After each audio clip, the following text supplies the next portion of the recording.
What do we mean when we say we want to ride or die? Most people think they're talking about loyalty. Someone who stays, someone who has their back, someone who would do anything for them. I don't think that's what most people are asking. I think they're asking something common and yet much scarier. Maybe it's the same question hiding underneath.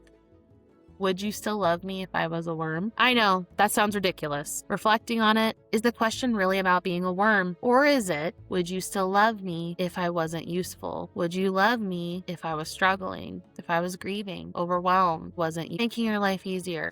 I felt like a worm. Small, forgotten, easy to overlook. And I think the silliest part, worms are useful. They help things grow. They enrich the soil. They do important work that most people never notice. Maybe the problem isn't the worms had no value. Maybe the problem is that people don't always recognize value when it isn't flashy. Maybe the real question isn't, would you love me if I was a worm? Maybe it's, will you see my worth when I can't see it myself? I think that's what a lot of us mean when we want a ride or die. Or is there a little voice asking, will someone love me enough to not let me face this world alone?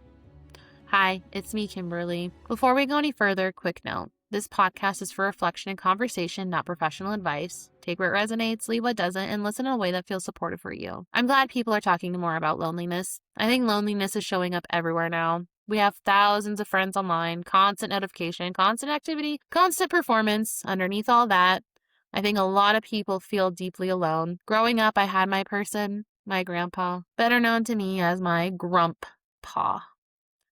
He was my safe place. I could talk to him about anything. Even if I made no sense, he would smile and listen. He had like the most dramatic smile. It was just huge. At least that's how I remember it. Cheeks puffed up and everything. Eyes scrunched in. When I was too hyper for everyone else, he'd take me to get eggs from the coop. He'd let me ride the tractor with him. He'd listen to my nonsense, my rambles, my imagination. Somehow, in those small moments, he made me feel important, seen, who I was mattered, my happy place. After he died, it felt different. I remember looking at the chair he always sat in. No more boots nearby. No more grandpa. And even now, I still remember his smile. I hope I never forget that smile. I think that's what a lot of people are searching for, especially when they lost their one person. The person who always made them feel loved, unconditionally. It's never been about perfection status or for someone to solve every problem. Just one person who makes you safe to exist as yourself. One person who makes you feel seen. Maybe ride or die isn't about someone dying for you. Maybe it's someone choosing to stay beside you. And that's what I think about Samwise from Lord of the Rings. When everything was falling apart, when Frodo, believing he was becoming dangerous to the people around him, when he felt the burden was his fault, he believed he had to leave alone before everyone else got hurt.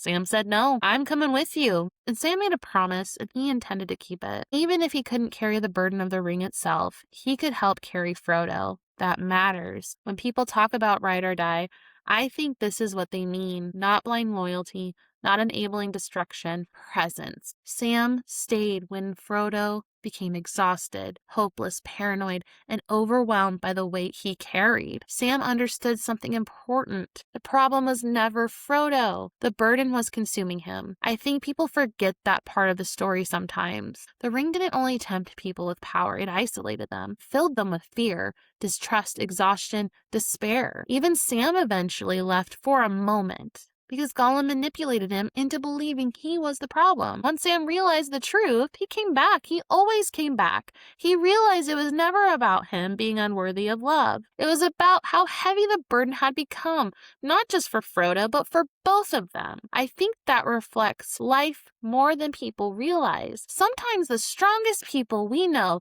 are carrying unimaginable pain quietly. Sometimes the people who once supported everyone else eventually collapse under the weight of their own suffering. It can feel confusing when that happens. You look at those people and you think you're so strong, you're kind, you're always there helping everyone else, not realizing they were surviving while bleeding internally the entire time. Sometimes those people break. Sometimes they become hard to be around, withdrawn, irritable, overwhelmed, not abusive, not cruel, just human, exhausted. I want to be careful here. I'm not talking about tolerating abuse in the name of loyalty. Sam and Frodo hurt each other at times, yes. They said things they didn't mean. They struggled. They were being psychologically manipulated and crushed under impossible pressure. That's different from abuse. They didn't double down. They didn't say it was ever okay how they treated each other. I think sometimes we're so quick to attack struggling people that we forget what pain can do to someone. Sometimes shame convinces people that they have to carry something alone. Sometimes fear whispers, if people know who you really are, if people really know how bad I'm doing, would they still love me? Sometimes people are barely holding themselves together, climbing their own mountain. Sometimes the most life-changing thing a person can do isn't solving your pain. It's refusing to abandon you inside of it. It's hard though, because I also think of the Green Mile. How dare you, Stephen King? How dare you? How dare you, Michael Dukin, for making John Coffey feel so heartbreakingly real. The line, I'm tired, boss. Tired of people being ugly to each other. That's haunted me for years. Not only in my own pain, in the way it made me look at the world. John Coffey, sweet baby angel John, loved people. Even after everything, he was on death row. People feared him before they knew him because he was black, because he was big, because people saw him as a threat before they saw him as a person. And yet, he loved deeply, even after being accused of something horrific, even after being treated with cruelty, even after carrying pain most people would collapse under. I think what broke him wasn't only suffering, it was the ugliness, the cruelty, the way people hurt each other so casually. I've felt that exhaustion before.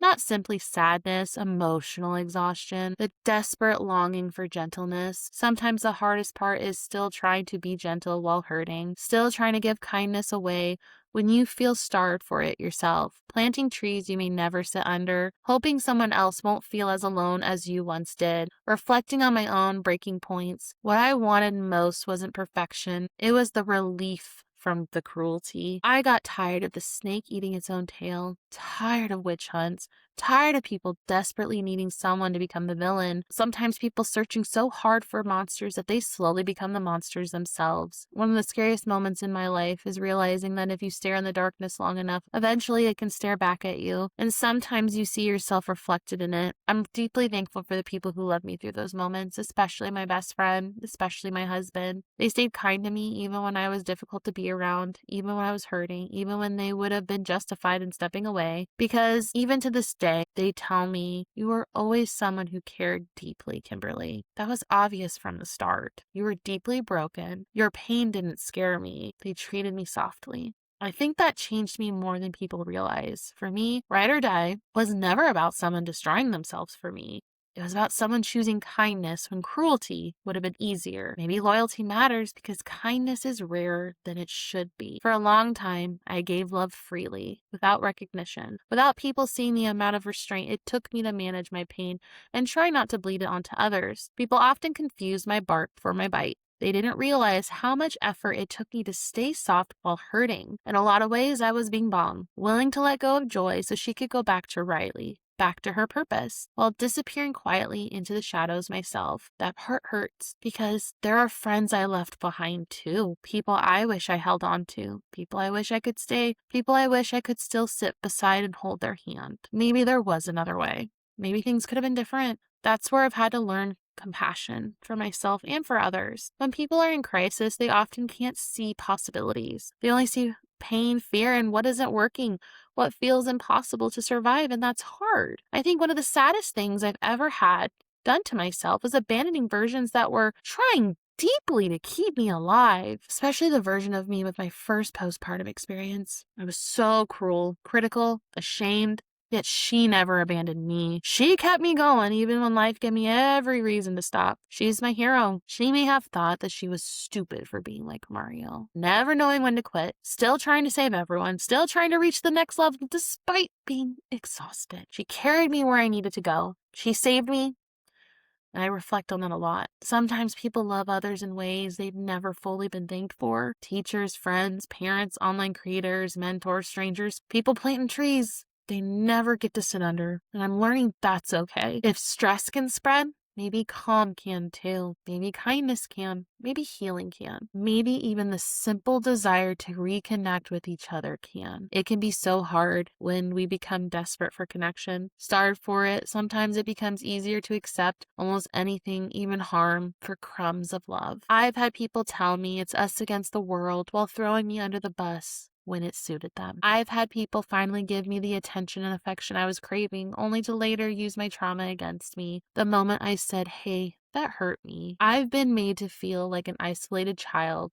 I had to earn basic care, basic emotional safety. Love was something I could lose at any moment. And in those moments, I understood how easy it is for a child who feels unloved to burn the village to the ground just to feel a moment of warmth. I also learned something important from strangers who became friends. Real support should not require you to disappear in order to be loved. I am not something to be owned or consumed or controlled. I refuse to be a character from Wuthering Heights meant to be possessed. No thank you. I am a person. Everyone is entitled to kindness without strings attached. I don't need to perform perfectly to be valued. The people who have truly supported me don't expect perfection from me either, and that's hard to accept. They're just glad I showed up, like, rude. I did the bare minimum and you're cheering me on. Yeah, Kimberly, we love you. Like, what the hell?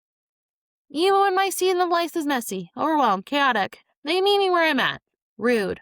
The audacity. They taught me how to move at my own pace, how to build without fear, how to exist without being punished for needing time, not by throwing me to the wolves, rather by standing beside me while I learned how to walk through it myself. Maybe Ride or Die isn't about survival through loyalty. Instead, it's about love that doesn't disappear when you stop being easy to love. Maybe it's looking for someone who sees us worthy of love, even when we stop being useful. For me, the person was my best friend. She showed it to me, really. She took the time. She stayed with me even when I was a lot, even when I was difficult, and even when I was hurting in ways I didn't fully understand yet. She taught me that honesty had value again, that I didn't have to lie even to myself to keep a smile on my face. I think about how much she shaped me today. In a lot of ways, she was my bing bong, not someone who disappeared and sacrificing themselves and never returning, someone who stayed with me through it, someone who helped carry me forward so we both could keep going, so we could still take Riley to the moon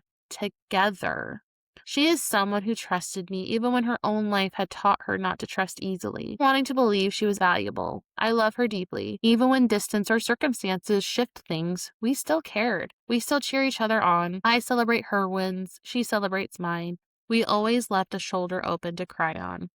We hoped the best for each other, even when life took us in different directions, because some forms of love outgrow possession. And when you really see someone, you realize they are not replaceable. They're not interchangeable, not temporary in impact. They are one of a kind because of the life you share with them. That doesn't mean you can't love new people along the way. It means love doesn't have to be limited. It can be more like an ocean than a cup. Maybe real ride or die love is this. Even if our relationship changes, even if life changes, even if distance happens, I still want good things for you. Maybe the people who saved us from despair aren't always the loudest. Maybe they're the ones who sit beside us in the darkness and say, I can't fix this. I'm not leaving you alone in it. Maybe kindness matters more than we realize. Maybe support changes lives in ways we never fully see. Maybe love isn't proven by possession, but rather presence. Maybe what most of us are really asking when we say ride or die is, will someone still care about me? Even when there's nothing left for me to give. Can I be loved without having to perform for it? Thanks again for listening to my rambles. Welcome to Thinking Out Loud. I'm Kimberly. I don't have all the answers, and I'm okay with that. If this felt familiar, uncomfortable, or oddly relatable, you're probably in the right place. If you're looking for a community of people navigating balance and asking honest questions, follow along. We'll keep thinking, we'll keep growing, and we'll keep asking questions together.